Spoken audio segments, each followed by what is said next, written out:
This knife right here is the ultimate permaculture knife. Why do I say that? The grind is derived from observations in nature. Now, it's made by Olive Knives. This is the Arbor knife. And they have a patent pending exclusive Fibonacci grind on their knife. What is a Fibonacci? Or what is Fibonacci? Is it a pasta? What is it? It's the Fibonacci sequence, and it's observed in nature. So if you think of a snail shell, right? That is an example of the Fibonacci sequence. It's a pattern that allows for growth without distortion of the original object, right? Also think of like a sunflower seed. That's the Fibonacci sequence. If you look at your own body, that's an example of the Fibonacci sequence as well. So if I take this first knuckle and I add it to the second knuckle, right? That gives me the same length as my third knuckle. If I take the third knuckle and my second knuckle, that gives me the length of this bone in my, the back of my hand right there. That's an example of the Fibonacci sequence. Also, if I were to like take a helicopter or a plane, I were to look at all these mountain streams, they converge into a bigger stream. Those bigger streams converge into a river. That's an example of the Fibonacci sequence. Any branching pattern, for the most part, is also going to be an example of the Fibonacci sequence, but it's a pattern observed in nature, and they applied it to the grind of this knife. It's similar to a convex grind, without the downsides of the convex grind. The downside of the convex grind is that it's very difficult to replicate or to resharpen on your own. For most people don't have a slack grinding belt or sanding belt or anything like that. Most people have, like, if they have a sanding belt or like whatever kind of belt it might be, it's up against a hard platen, a flat platen, which you can't replicate a convex grind very easily on a flat platen without a whole lot of practice. That's where this takes the issues of a convex grind out of the way. You'll notice that it has multiple flat spots along this, the flat side of this blade right here. It gives you a flat space to resharpen your blade if need be, with the added benefit of being just as tough as a convex grind. Like if you're doing any food prep, like in the campground or anything like that, the food actually pushes away from the actual blade of the knife. All the added benefits, all the same toughness, all that stuff as a convex blade, but with the added ease of sharpening, having that flat secondary, bevel that leads into your sharpened edge. I mean, there's a ton of bevels on this knife, so it's hard to say secondary bevel just because there are so many on this knife. But that is the benefit of this Fibonacci sequence that I see, of this Fibonacci grind that I see. Today, we're going to be testing it and see if it's worth the price point. Now, heads up, the price point is about $400. This is not the knife for the general person, right? This knife is for people who go bushcrafting pretty frequently, or who do like survival camping, or camping in general. Like if you need a knife that you can depend on 100% without a doubt every single time, then this knife is for you. I would not get this knife for a kid. I would not get this knife for even like a Boy Scout type person or Boy Scout type kid. This is for the very serious backpacker, bushcrafter, camper, stuff like that, because it is such a heavy investment. Or even knife collector, because it is a unique knife grind. This is something a knife collector would definitely appreciate.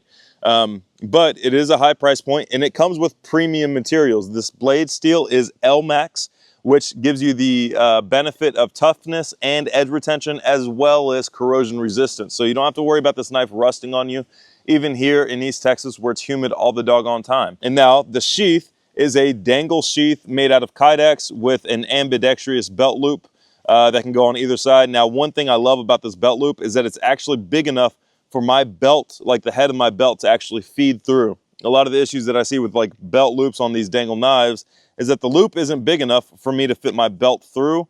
I carry one of those, what's it called? Groove Life belts. That's what I use. I use a Groove Life belt that has like a solid steel head on either end that is bigger than most leather belt loops, or belts that would easily fit through a lot of belt loops. This one doesn't. So I'm thankful that my belt actually fits through this nylon belt loop on here. Also has a drain hole. Awesome knife. Overall length I think is like 9 inches. Blade length is just under 4.5 inches, I believe. Crowned spine where your thumb rests on here. It's a crowned spine with a 90-degree spine further away. So you can strike ferro rods, you can do wood shavings and all that stuff. We're going to be testing all that stuff, except for the ferro rod, because I don't carry a ferro rod. I carry a lighter. So there's that. But yeah, let's go ahead and torture test this knife. Now, full disclosure, some of these knife tests I actually got the idea from Calculated Survival. He does like some brutal torture testings on knives. I'll go check out his channel if you like knives. Pretty interesting content. But first thing is tip retention. Let's see how tough the tip is on this thing, which I'm thinking is going to be pretty doggone tough, just given how much material is at the tip. So I'm going to stab it in, right? And then I'm going to bend it. And I'm going to do everything you're not supposed to do with the knife, because I know a lot of us do things we're not supposed to do with knives all the time. And I'm going to bend it one direction a few times. All right, let's check out the edge. The edge is still good, still straight, still perfectly straight. No issues there. So, passed the tip test. Now, I will say, when I first got this knife, I texted the guy from Olive and said, like, this is the sharpest knife out of the box that I've ever seen. I collect knives. I've been through a lot of knives. And this is the sharpest out of the box I have ever seen. It was automatically whittling hairs, which you don't usually see. But just to show you, you know, consistent, smooth cuts through paper. This is before the testing. I have not maintained or touched this edge up at all. That's the that's what it looks like before we put it through this torture test. Now, first thing we're gonna do is pound it through this log with this rubber mallet, and we're gonna see how well the edge retention is on this.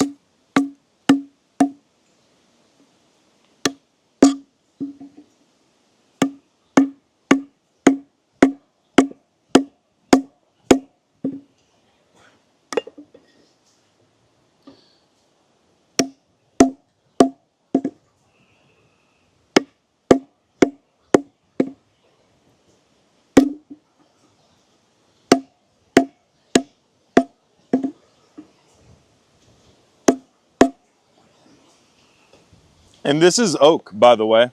This is an oak log, so it's not some softwood or anything like that. It's oak.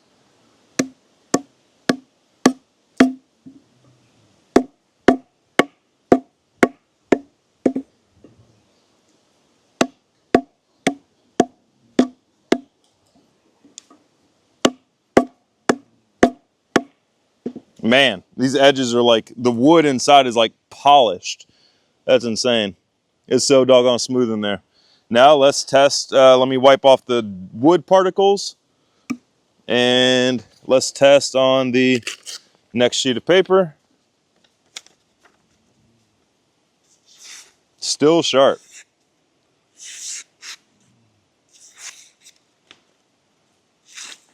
Oh, that one tore, but I think that was user error on that part. Still sharp on the part of the edge that I was using to chop.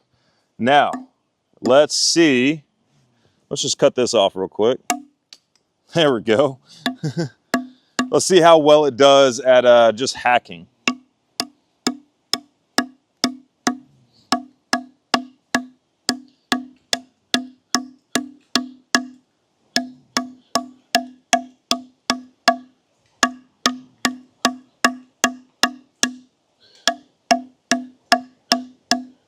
Touch the edge again. Get a new piece of paper. Still cuts paper. Pretty doggone well, I might add. Wow. Having super steels and all that mean nothing if you don't do proper heat treat. That's what this is testing right now, is edge geometry and the heat treat of this LMAX steel. You can have the best steel in the world, but if you don't heat treat it properly, if you don't treat it the way it needs to be treated, then it means nothing. Yep, this is still good. All right, now let's see how good it is at batoning and splitting wood. Now let's see how well it batons wood. And I imagine pretty well, because it's not really like reliant upon the actual edge as much as it is like the geometry of the knife. So far, pretty doggone good.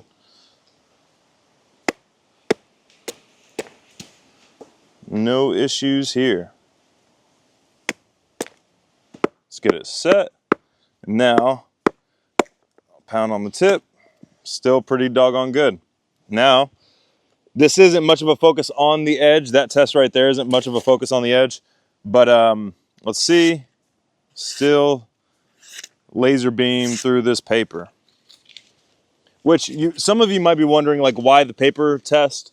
The paper test shows like whether or not the edge rolls or if it chips or anything like that. That's the benefit of the paper test. I would do the hair test if I had any hair on my arms left, but I sharpen knives a lot, so I have very little hair left on my arms. But okay, there we go. I found a little patch of hair and it's still shaving sharp, which is awesome.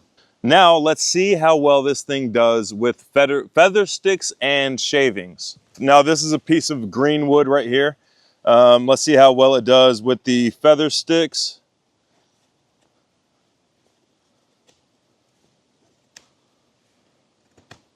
And we'll be replicating this on a piece of dry wood as well, because green wood is going to be a little bit easier to carve. There you go. You got a gypsy daisy right here. There's the feather stick. Now let's see how well this thing shaves.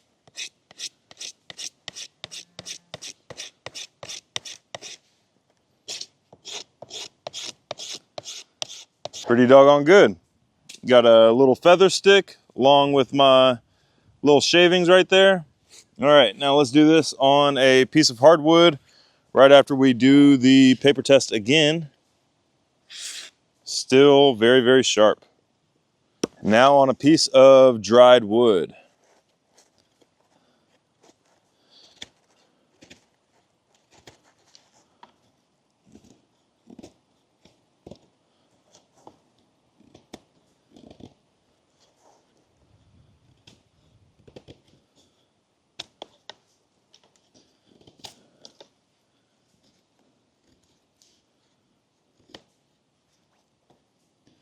Which I'm really appreciating that rounded crown right now, because it gives you a good, comfortable place for your thumb to actually push on for the feather stick.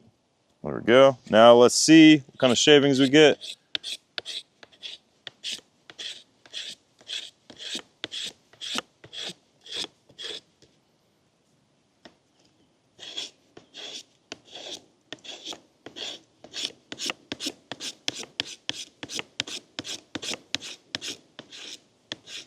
There we go. Nice little pile of shavings. Now, again, paper test. Still good. Still awesome. Ooh, hold on. Okay, yeah, that was user error on that one, but yeah, still good. Yeah, this knife, it is not cheap, but it is definitely a good investment for those that use this type of stuff frequently. So yeah, if you're looking at a new knife to get, I highly recommend like the Arbor knife made by Olive Knives. It's a fantastic, fantastic knife. And again, if you're doing like camp kitchen type stuff, you can do a lot of food prep with this knife without the food actually sticking to the edge of the knife, because it has that obtuse angle. As it cuts, it's actually pushing the cut part away from the knife. So fantastic knife. It'll be linked down below if anybody's interested in it. Yeah, look at this thing. This thing is awesome. Nice weight to it as well. It's not too heavy. It's not too light. Whenever I swing it, it actually wants to go forward. It actually wants to chop into something. Yeah. This is the perfect knife you could give somebody who is an experienced backpacker, an experienced camper, bushcrafter, stuff like that. So thank you guys so much for watching. And until next time, we'll see you.